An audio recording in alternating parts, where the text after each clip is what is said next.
Arteta and Edu urged to obviously get in Alexandra Isak or Oli Watkins in the nick of time to see to it that obviously solve those problems for the club of Arsenal. Welcome to this channel known as the Rokani Media Football. How are you guys? I know you're watching us from my goal by the names of Rokani David. Smash the like button, comment and share. If you're watching us for the very first time, endeavor to subscribe to this channel so as not to miss out on stories that we do upload in here on a daily. Oli Watkins, Isak, talking hugely about them. Unai Emery, English Premier League trophy hungry, and then Nicholas Jackson has found himself injured.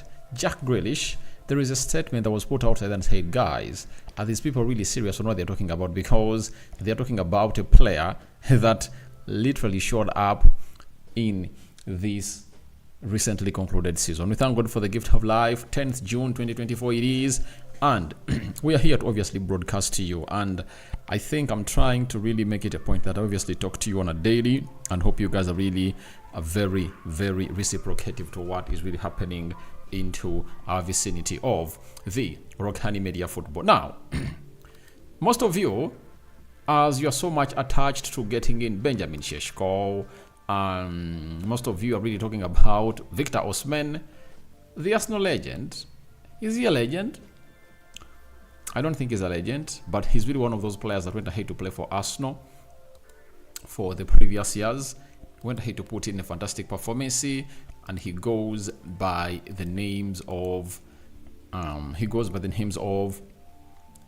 Thea Walcott. He has urged Mikel Arteta to go in for this guy who goes by the names of either Isak or Oli Watkins. I don't know what your thoughts are really going to be about this, but we're going to be having a lengthy discussion about it and see why he's not thinking about Benjamin Sesko to come in through, and see how tomorrow or today will obviously end. But are you guys fine?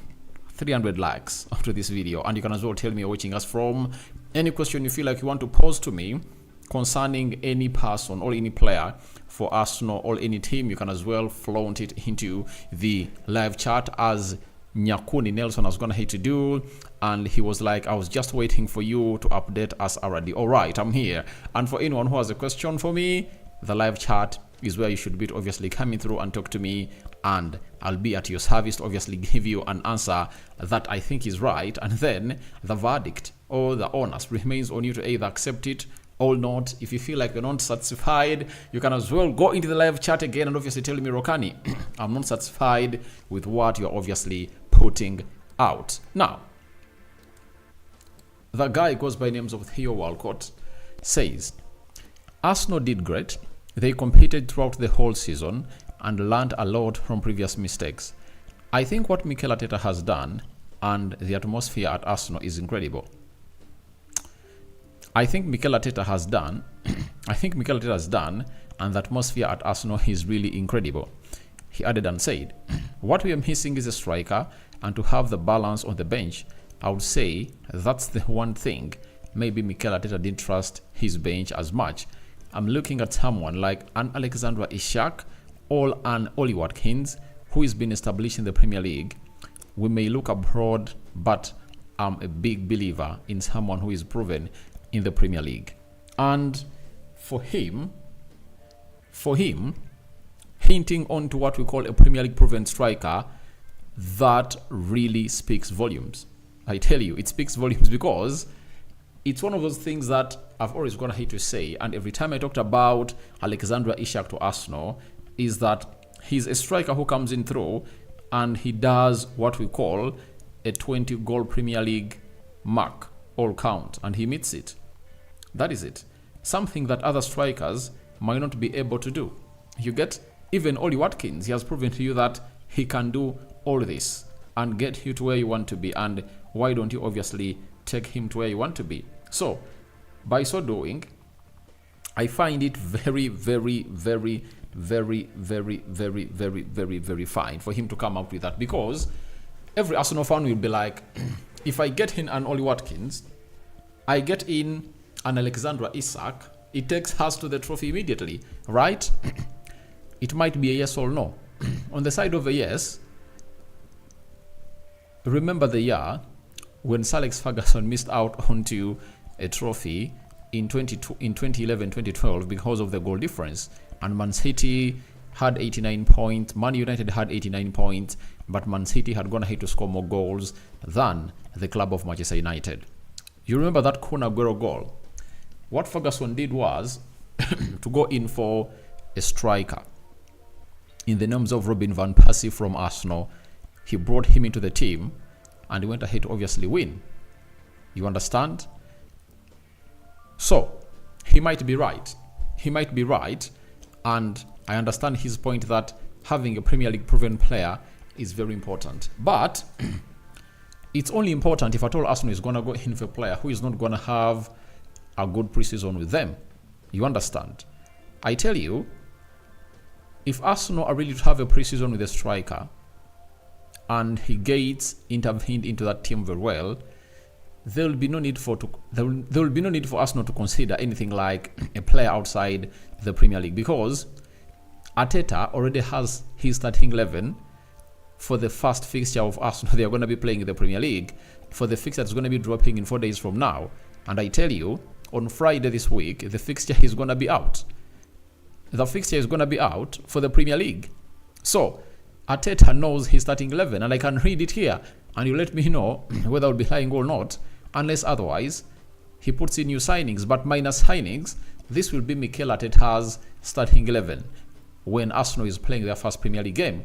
If Rokani David here knows it, then Mikel Arteta knows it, because he won't want to risk his striker into starting the first Premier League game. What he'll do is simple. He will really integrate him into the squad slowly by slowly. You understand? Now, I know that if David Raya will be fit, he will start. If Ben White will be fit, he will start on the right back. On the left back, it's going to be Julian Timber, if he'll be fit. Central defense, Saliba and Gabriel Magalhaes, if they are fit, they will start. Then in the midfield, it will be Declan Rice, right? It will be Odegaard. It will be Jorginho, right? Then front three, Saka, right forward, left forward, Gabriel Martinelli, center forward, Gabriel Jesus. I think that will be the starting 11 of Arsenal, and changes might be made depending on the opponent that Arsenal is going to be playing and on how these players would have gone to obviously work on with their injuries, right? So, if I know the starting 11 of Mikel Arteta that is expected to put out when Arsenal is starting off to play the game of football against the side called whether Manchester United, Chelsea, Liverpool, Brighton, name it, whether at Emirates all away, then Arteta has it in mind that it shouldn't be all about a Premier League proven striker. That is it. It shouldn't be about a Premier League striker. And how there I go to a no, because I've gone ahead to give you a clear example of a yes that Ferguson went ahead to bring in Robin van Persie and went ahead to win the trophy. But you will all agree with me that he did it because they lost the trophy on goal difference. This time round, it differs from that of Arsenal. Arsenal had a good goal difference, but what they did was they failed to obviously gather more points, meaning that it's all about Arsenal gathering more points than goals. So that gives Mikel Arteta a very huge provision to get in a Benjamin Sesko into the club of Arsenal, who is a player that for me has all the attributes to play in the Premier League.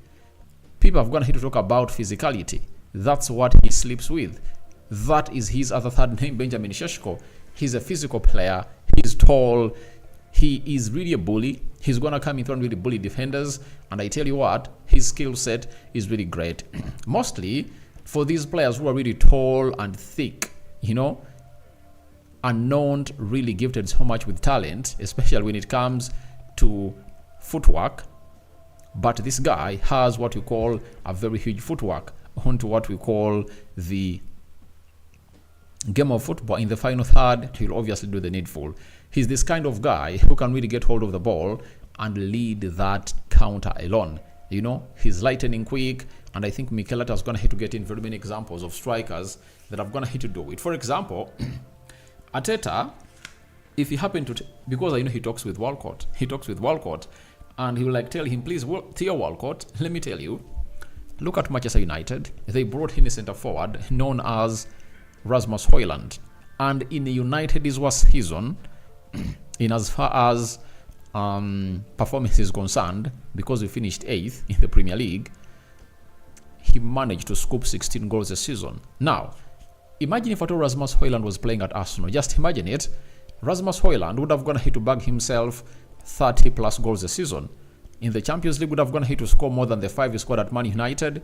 In the Premier League, he would have gone ahead to score more than 10 he scored at Manchester United. He would have gone ahead to get in 30 because he can really give Arsenal that number 9 presence in the box. And that is the perfect example to rule out everything that Theo Walcott has gone ahead to say about Arsenal going in for Premier League proven striker. That is it.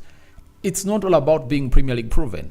It's all about Arteta and his scouting department on which kind of striker they need to come in through and do the job at the club of Arsenal. That's all about it.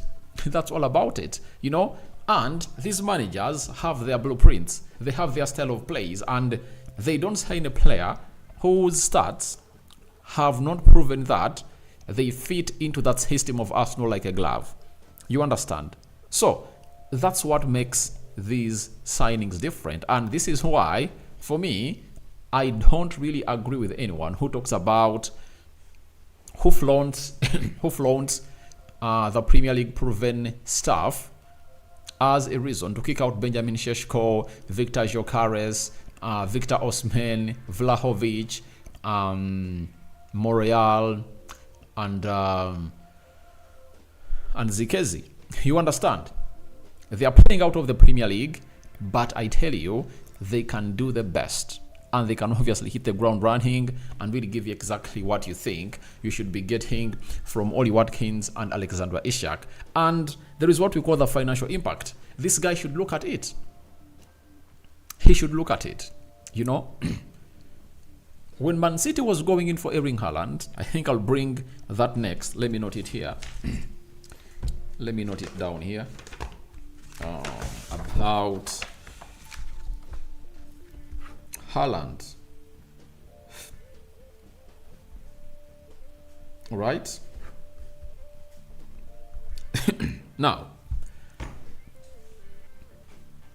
we are talking about the financial impact. Now, I want Mikel Arteta. I want this guy called, what's his name?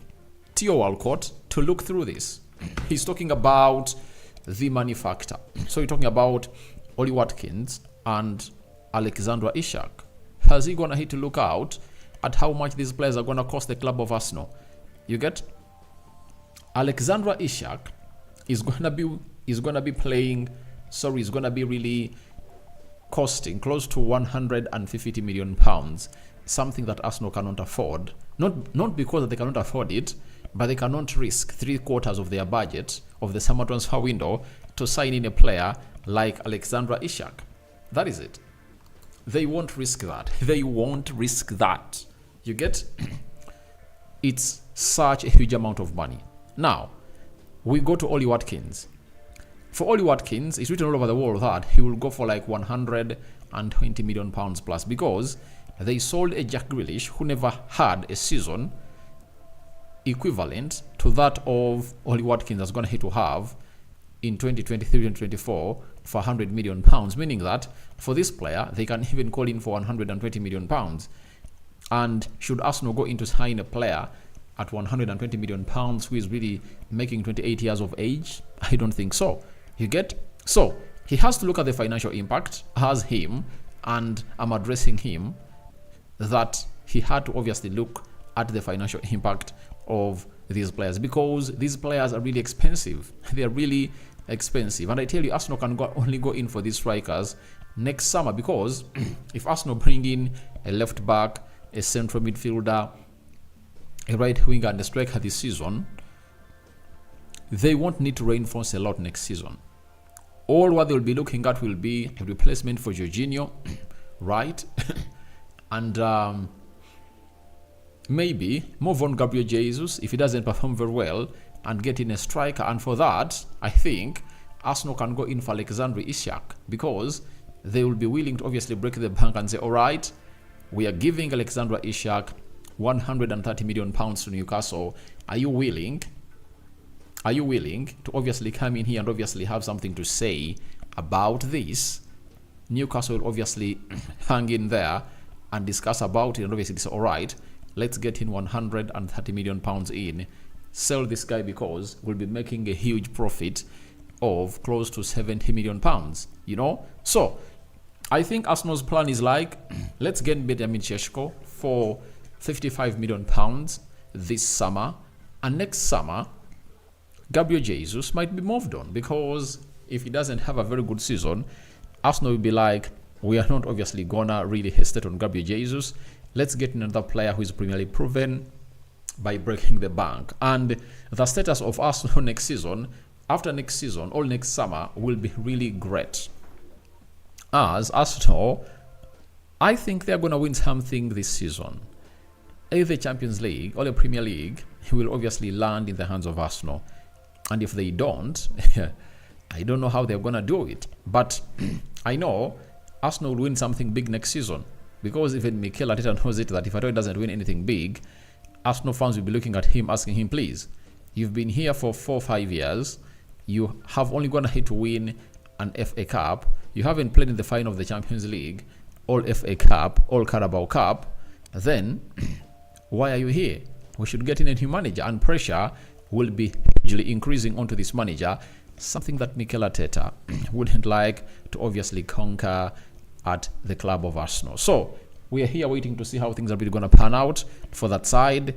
But Premier League proven stuff, I don't really fancy it, because however much results show to it that most of the players that have gone ahead to flop or not work on well in the era of Arteta have come out of the Premier League.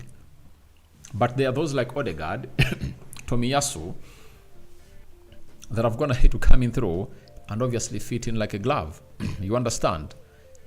Even William Saliba, he never came from the Premier League. William Saliba was playing in League One, came in the Premier League, fit in like a glove, and to me, he's the best right-sided centre-back in the Premier League. And if you are the best in the Premier League, it puts you to be one of the best in the world. Not so? So, I don't want anyone to flaunt something of being Premier League proven. No worries. I think Benjamin Sesko for me is the best candidate. You remember, I've been consistent on this ever since this started, or these links commenced of linking Benjamin Sesko to Arsenal. I've always been telling you, all what you need to obviously know is that for me, Benjamin Sesko is the guy. And if at all Man United can obviously take him, I'll be delighted, because I love Benjamin Sesko. I love Benjamin Sesko. And Arsenal fans, as I told you on Declan Rice, as I told you on made my predictions onto what's the name of the guy? My predictions onto Kai Havertz, and they all came to pass. Let's all pray to it that Benjamin Sesko comes in at Arsenal. The moment he comes in through at Arsenal, you'll thank me later. I tell you, he's a very good guy. He's a very good guy. He does the needful. He plays very well. I just like whatever he does as a player. And Benjamin Sesko, for me, he's the real deal for the club of Arsenal. And whoever is going to get in Benjamin Sesko this summer or next summer would have gone ahead, obviously, get himself a raw diamond that, when polished very well, will turn into one of the most precious stones in the game of football, and that is Benjamin Sesko. And to counter more onto Theo Walcott on recommending Isak or Unai Watkins to Arsenal, I want to give him an example of Erling Haaland. Erling Haaland played at Borussia Dortmund, right? Not so? We all know that very well, that Haaland was at Borussia Dortmund. And when he was at Borussia Dortmund, he came in through, I think, in January transfer window, and these were his numbers. When he was at Borussia Dortmund, Erling Haaland, in the last half of the season of 2019-2020, scored 13 goals and put up 2 assists. Then, in the season of 2020-2021, 28 games, 27 goals at Borussia Dortmund.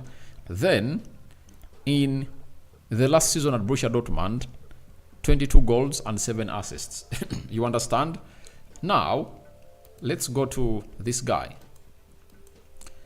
Sesko, Benjamin Sesko at RB Leipzig. He came in, and it took him long to obviously fit into this club, and he was like, all right, with time, I'll obviously sort myself in.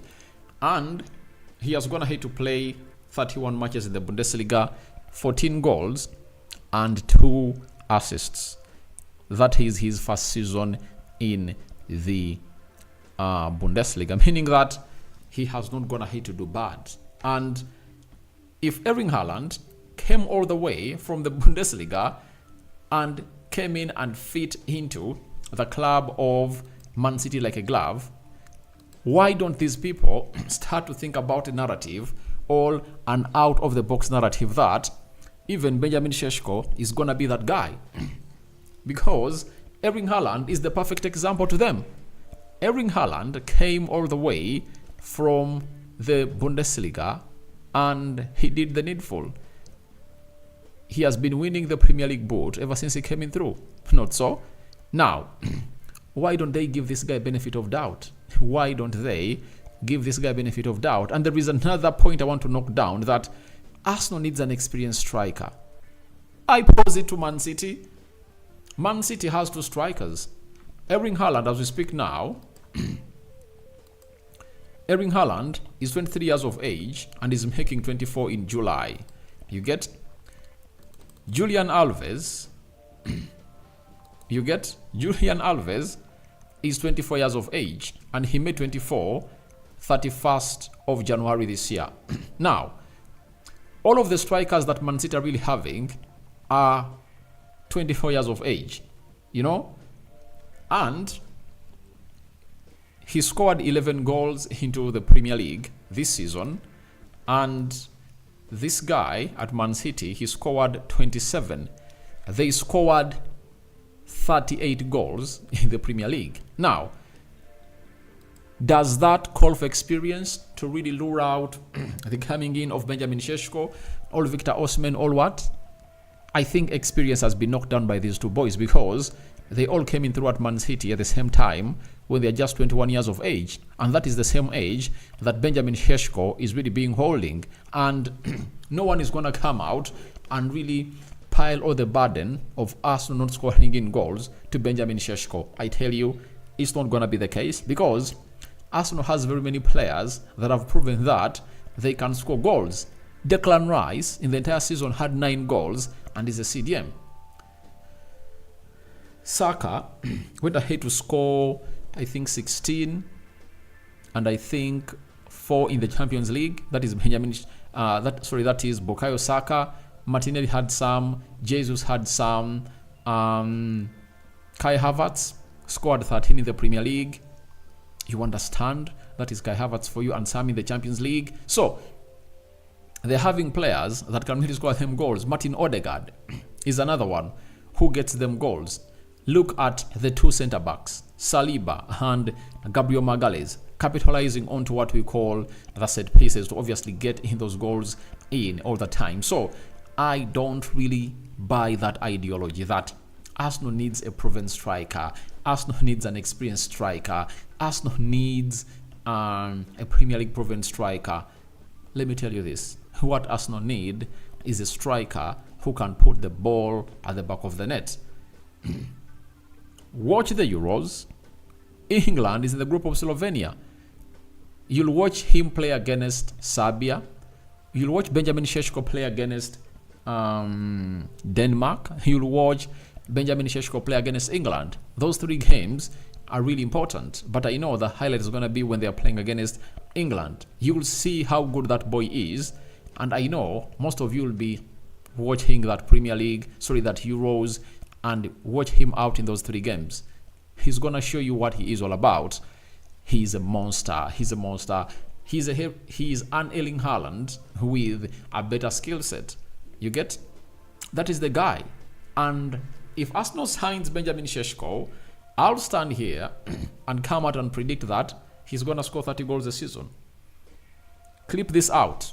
I say it again. Clip it out. You can screen record it and keep it. If Arsenal gets in Benjamin Sesko as their centre forward, he's going to get 30 goals a season.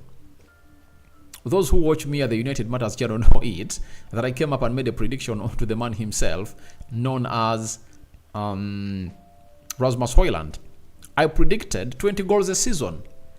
He was just 4 goals less to hit that mark. Not so? So, and the problem was, he got injured at the point where he had gone ahead to go close to, I think, 6-7 Premier League games, scoring in every game. When he hit the ground running, he got a setback of an injury. And you know, when you return from injury, you have to start from ground zero. You understand? So, I don't want anyone to come out and say it should be Oli Watkins or Isak because they are really Premier League proven. They have the experience. That's not the case. The case is Arsenal needs a centre forward who can create a moment of magic. Now, anything you want from a striker, Benjamin Sesko has it. If it's an aerial duel and you want him to score a header, he'll win a header and score it, provided the perfect cross comes in through. If you want him to really bully a defender, the attributes, I've gone here to see people talk about why Ivan Toney would come to Arsenal. He has all that, and he's even taller than Ivan Toney, and he's a more physical lad than Ivan Toney. If you want a clinical finisher in like Erling Haaland, he's clinical, shooting outside the teenage box area. He's that guy leading a counter alone, and obviously he turned his solo effort into a goal. He does that better. He has a skill set of really taking off people, and he can sit down defenders. That's the quality of player you are talking about. And everyone who is not talking about Benjamin Sesko and not flaunting him to be the priority target for Arsenal, he's not knowing what he's talking about. This is they call it a mass destruction weapon. A mass destructive weapon. The guy is deadly. Now, if you think he's not deadly, why is it that RB Leipzig have gone ahead to obviously offer him a new contract, like an improved contract, and they want even double his salary to keep him at the club of RB Leipzig? You know, they believe a one more season with him, they'll compete well in the Champions League, they'll compete in the Bundesliga, and they'll get more money from him next summer because they want to increase his buyout clause from 65 million euros to 100 million euros. That's what they want. You understand? That's what they want. So it shows you that he has a very high ceiling, and at that age, he's very hungry for the best. But we all know the situation of Benjamin Sesko. He's seated down there contemplating on where to go. 4 teams, PSG, Manchester United, Arsenal, and so on, are really in for this guy, and they want obviously to get in the money. And whatever he approves, he will obviously find himself into the mix. Now, let me go into the live chat. Abajo Albert, a comparison between Fofana and Onana. There is a channel I want to open, guys, though I'm really reluctant about it, but let me try to see to it that tomorrow I put up the first video. I'll share the link in the community section. It's going to be about these comparisons, lifestyle of players, the top 10s, and very many other things. You get top 10 expensive players, Arsenal players and their wives. You understand? That's what I want to come up with, but I'm just caught up, and you're going to hate to see to it that even my production hasn't gone ahead to be all that the best in as far as uploading videos on time it is. But I promise you, with effect from 10th of this month, we are going to be consistent. Early morning, you'll be having one, then a live during day, and another live during night, and some 2-3 videos, recordings in there for you. So that's what you're going to be doing. A good morning, bro. Thank you. Abajo, I promise you that I'm going to really do that, and I'll upload it on the other channel that I'm trying to obviously put up, because I want to obviously verse those people well, because the season is done, and I can obviously go to the French League 1 and get all those stats, and obviously verse them with those of the Premier League, of Amadou Onana, who has been playing for Everton, right? I'm having Margaret Giu. It's stupidity to sign Watkins or spend all that budget on Isak and fail to solve other positions. That's nonsense. You are right. You are right. And that's why I've went ahead, obviously, to fold this guy. To fold Theo Walcott on, because you can't say that you're going to spend your huge budget onto that, and then you come out here to look as a nuisance, because other positions where we really need reinforcement, and Aston did close to 4 or 5 players in, and obviously those 4 will include a left back, a midfielder, a right winger, and a centre forward, plus the other one who makes it 5. That is the man himself, who goes by the names of what's his name? He goes by the names of David Raya, who has already gone ahead, obviously agreed it with Arsenal, and it's just pending approval, right? On 14th, he's going to be the first player that Arsenal really signs, and I think the contract has already gone ahead to be short. It's stored in the archive of Arsenal, and it's just waiting to be unleashed and put up onto the onto the page of Arsenal.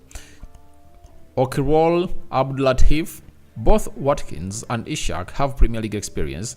Maybe Watkins, Isak, Newcastle won't sell easily. Even Aston Villa. When I was talking about this guy, I told you that if they sold Jack Grealish £100 million, who never even reached the potential of Oli Watkins in the previous 2 seasons at Villa, how much do you think they are going to charge Arsenal when it comes to them showing interest in this guy? Question yourself about it, right? Then Tahorero Henry Moses. Already, greetings from Chigezi Highlands, the Switzerland of Africa, soon to be Kabale tourism city. We love you, bro. And as Arsenal fans, we need Luis Diaz, Joel Neves, Benjamin Sesko, as well as a defender. Others, no way. I respect your decision, but Arsenal will look at something else. You get? By the way, till now, Arsenal haven't gone ahead to come out and tell us that this is the priority. Even if on the striker situation, they are not yet decided. But all what they are doing is, they never wanted to get out of the queue to compete for Benjamin Sesko because they know his potentials. But it's like they are not pushing so hard ahead of other teams. All what they want is to keep it at the same levels like other teams like Manchester United, Chelsea, and PSG have gone ahead to put it at. You understand? So that is exactly what we are really saying in here for you.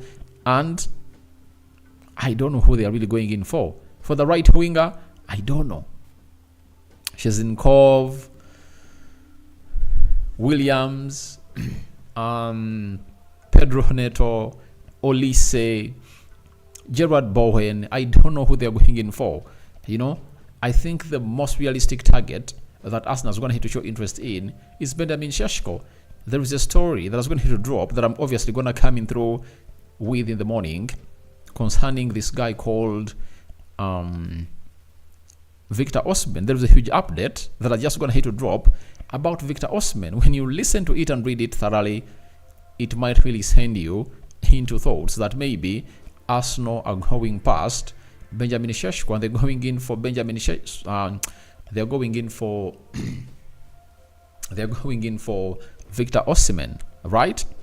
Then Taholero Henry Moses. Finally, you have come live. Chat, please give us updates on Sesko, Douglas Luiz, Neves. I think that stuff are already gonna hit to do during today. I've given you something concerning. I think I did an update concerning Douglas Luiz today.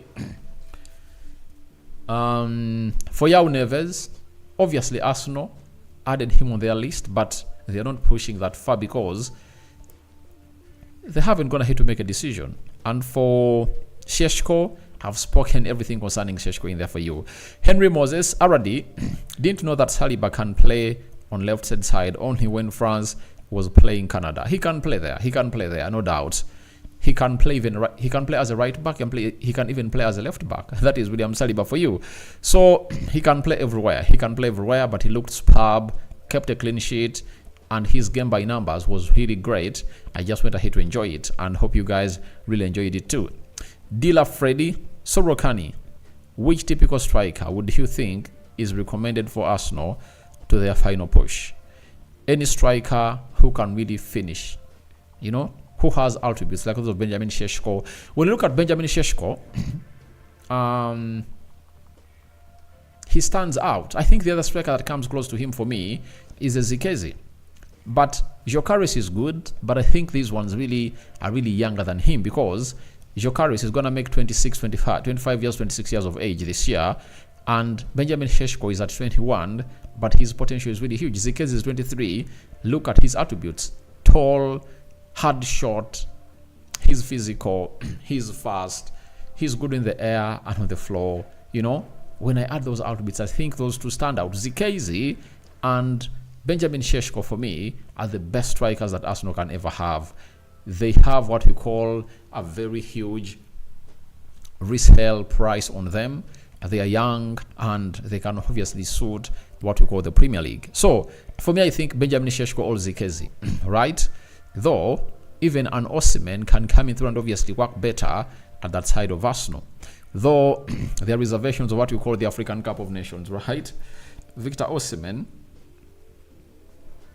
AFCON, leaving in January, and he might be that main man. You understand? So, Taholero Henry Moses, I agree with you on Sesko because he can look for the ball, run with it, and score, which Haaland cannot do. And the boy can do better than any other striker, but that's what's his salary of RB Leipzig, all right? Let's see.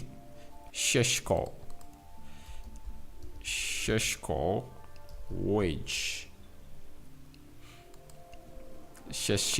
Benjamin Sesko wage. So, weekly wage. Let's Google in here and see.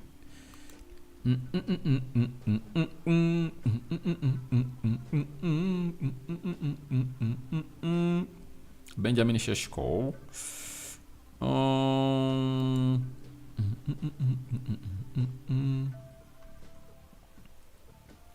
Benjamin Sesko. Weekly wage. He earns 67,000 euros, right? 67,000 euros. Let's convert them to pounds. You know, euros to pounds. So he earns 57,000 pounds a week. You understand? Arsenal can just multiply this by 2. He doesn't even come in through to obviously put in a very huge shift, right? So he's not an expensive guy. You can get him like 12,000. He'll hugely come in through and accept the club of Arsenal. That is it. So he earns 57,000 pounds a week at RB Leipzig.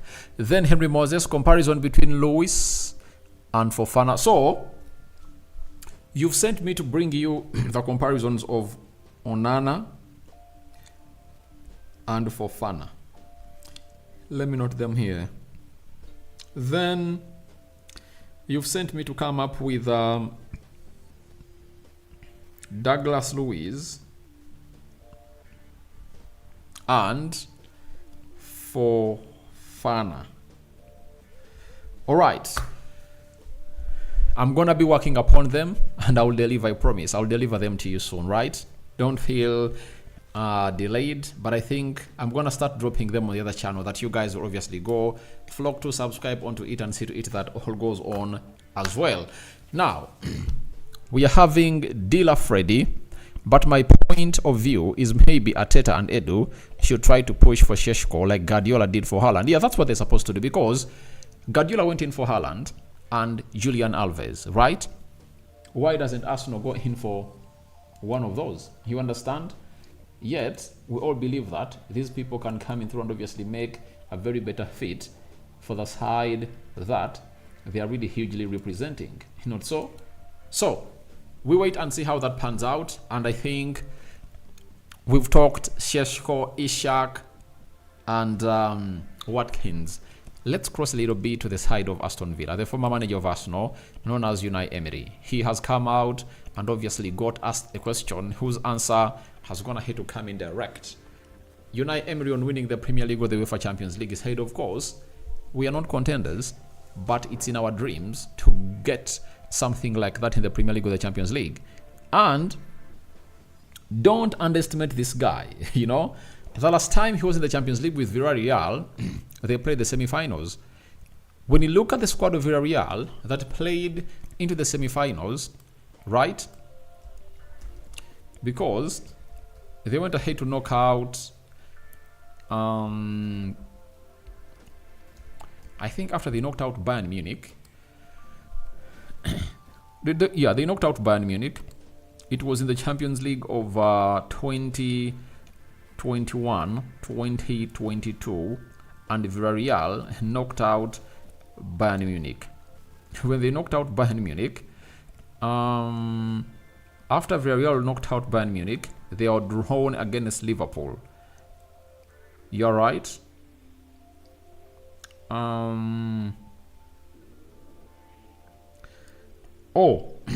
They reached the quarterfinals, right?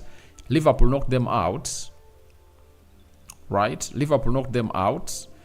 And they reached the semi-finals. Yeah. The semi-final had Villarreal and Liverpool. Liverpool knocked them out on an aggregate of 3-2. Then Man City was knocked out by Real Madrid. Right? And the final was between Liverpool and Real Madrid.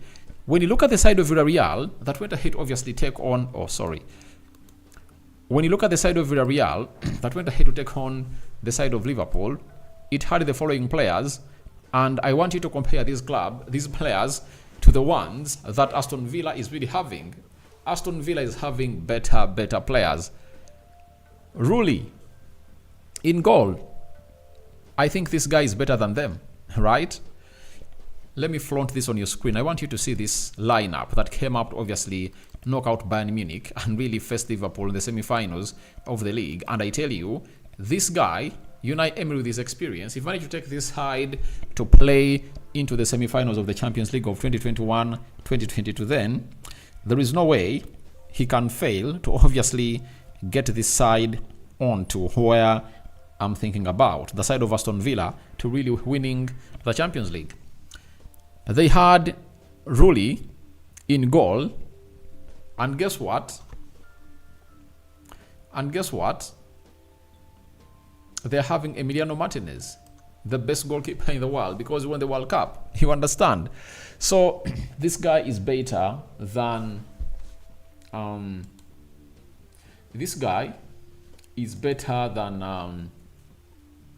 Rulli. Right back, fourth. Cash is better than fourth. Remember, Cash is the right back for the side of Aston Villa, right? Estupiñán, I think Moreno, name it, whoever plays there, he's really better than those. Pau Torres was playing at the left-sided centre-back, and guess who is the manager of Pau Torres right now? It's the guy, Unai Emery. You understand? So he's at Aston Villa, meaning that he will do the job. Diego Carlos, right-sided centre-back, doing a very good job. They're having Konsa, they're having Mings. I think they're really having some good central defenders with them. And that back line of Aston Villa is better than the back line of Villarreal. Talk of the midfield, Coquelin, Parejo, Capoy. That midfield doesn't come close to any of these names. Douglas Luiz, Boba Kamara, Yuri Tielemans, McGinn, Jacob Ramsey, name it. You get? They're having a better midfield than this. Then, Chikwueze, Groveld, none of those comes close to this front three. Oli Watkins, Moussa Diaby, Leon Bailey. No one comes close to those. You understand? So, the side of Aston Villa is really having a very good side. And I tell you, if they better compose themselves, they are going to come up and compete well in the Premier League and the Champions League. Provided they don't lose very many players. It's anticipated that they are going to be losing one, right? And that one might be a Douglas Luiz. But I think for they're going to hit to lose Douglas Luiz, and they brought in Ross Barkley, he will obviously bridge the gap. He'll bridge it, and it won't really look like they've going to hit to lose out on very many players in there for you. So for me, I think Unai Emery is right. He has all the right to obviously say he has a dream to win the Premier League and the Champions League. And one thing I'm going to love about him is that he has not going to have to commit himself that he wants to compete or Aston Villa to be a contender for any of the trophies, but they dream, meaning that they'll be working internally to see how they obviously broaden their squad. And the huge factor that is going to obviously come their way is, one, last season they qualified for the Champions League and finished fourth in the Premier League with 69 points, I think, but they had a problem.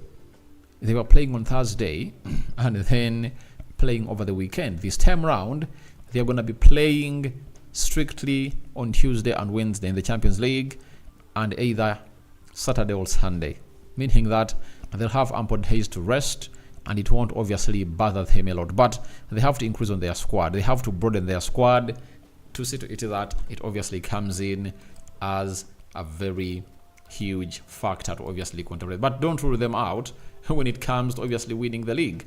Now, and the Champions League especially, right? It's the Champions League because it's a knockout tournament. Now, the Senegalese Football Association has come out and confirmed to us that that Nicholas Jackson injured his right ankle during the game last night. An MRI scan revealed a serious ankle sprain.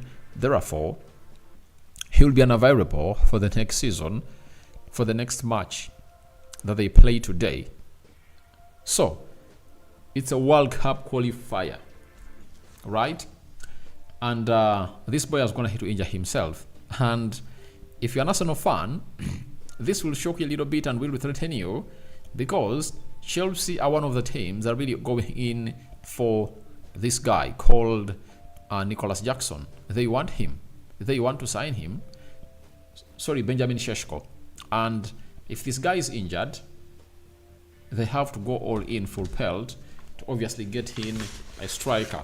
Their favorite is Benjamin Sesko, but we don't know whether they are going to get him in. So every Arsenal fan will get really frustrated because of this injury of Nicholas Jackson, because it might affect what we call the plan for Chelsea, like positively, and for Arsenal negatively, to like do something stupid to convince Benjamin Sesko to join them. But I told you, if you're Benjamin Sesko, the project of Arsenal is the best project for you to join, because it is going to have to put out lots and lots of players and lots of talents together.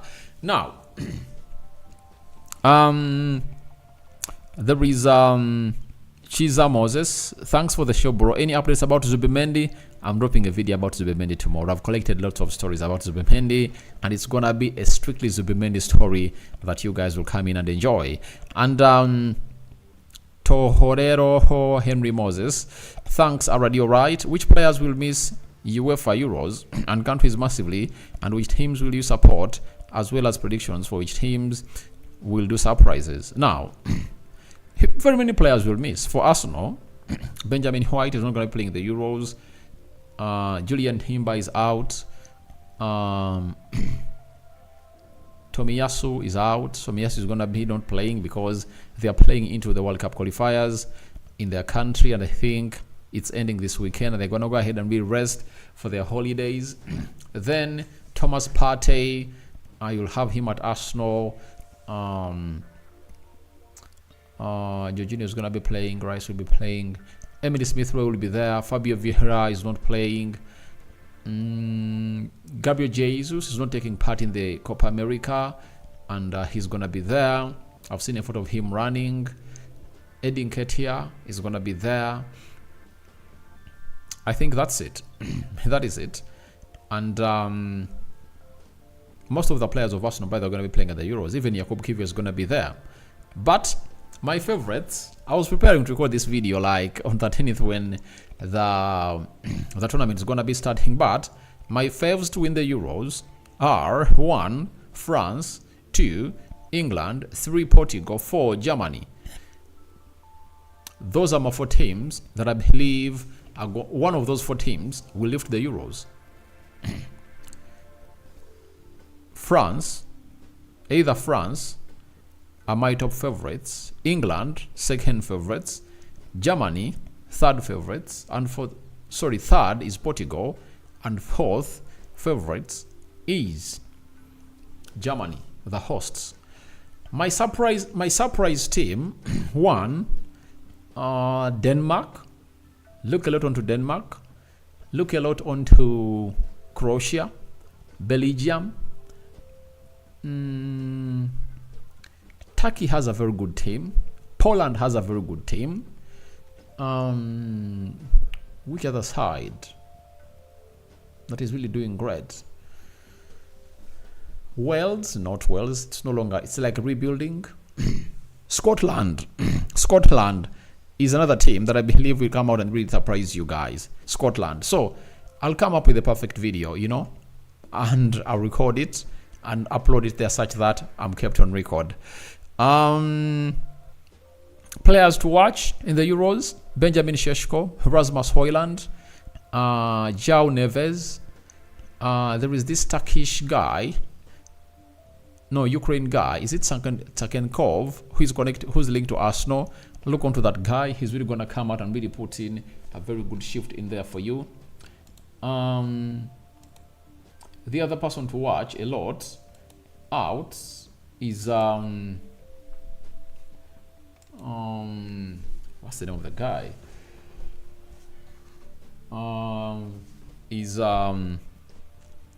I've forgotten the name, but I've been talking about him. So I'll come out and obviously come up with a better squad. Kobe Mainoo for England. Watch out for him. Having Dila Freddy. Emery is good at managing mid-core teams. That's why he failed at Arsenal. With good backing at Aston Villa, he'll still push for triumph. I think he can manage a big team, but I think Arsenal never gave him the time he needed. Imagine if they had gone ahead to give him time, that they went ahead to give him Mikel Arteta. They never gave him time. Every manager needs 3 years. For me, I want to judge a manager after giving him 2. I want to judge a manager in his 3rd season, and then I'll come out and tell you he's not worth it. He's not worth it. Then Zuma Richard, thanks for the update, Rokani. Good morning, my brother. And Shikoyeni Mateus, thank you. Morning already. So guys, for everyone who has been part of this live, thank you. I sign out for now. One more recording. I'm going to be putting it up there, and I go to sleep such that I wake up early in the morning to obviously serve you. May the living to God bless you abundantly. Rokan David remains my name. I sign out for now. See you later. Robert Bahlen Katamba. Rokani, don't compare a Villa to that Sevilla. No, it is Villarreal because of those players. They don't have exposure on Europe, but the Sevilla was always competing at Europe for last consecutive years. I'm talking about Villarreal when he was at Villarreal. I'm not talking about Sevilla. I'm talking about Villarreal, where he was, and he took this side to the Champions League semi-finals in the season of 2021-2022, and he later crossed and came in through to coach the side of Villa, right? So I'm talking about Villarreal, not Sevilla. I know he's a manager who was gonna hate to be a journeyman when it comes to what he has gonna hate to do, but I'm talking about Villarreal. Villarreal is the team I'm talking about, and don't misquote me and don't really put your words into my mouth. I know what I'm gonna hate to say. I said Sevilla. Sorry, I said Villarreal. At Sevilla, he was there in 2013, 2016. He went to PSG, to Arsenal, to Villarreal, and I'm talking about that team that played in the Champions League 2021, 2022. He took it to what we call the semi-finals of the Champions League. Jamil Saad says, thanks RD, I have come late. Let me wait for your recording. But you can as well go ahead and really start watching this video from its start, because it's a 54-minute video that you'll enjoy, action-packed, full with questions. I'm gonna hit to answer them, and I hope you guys are gonna hit to enjoy it. Guys, 5-finger salute to everyone watching in through the Muslims. Barakallahu fikum. May the living true God and Allah protect everyone.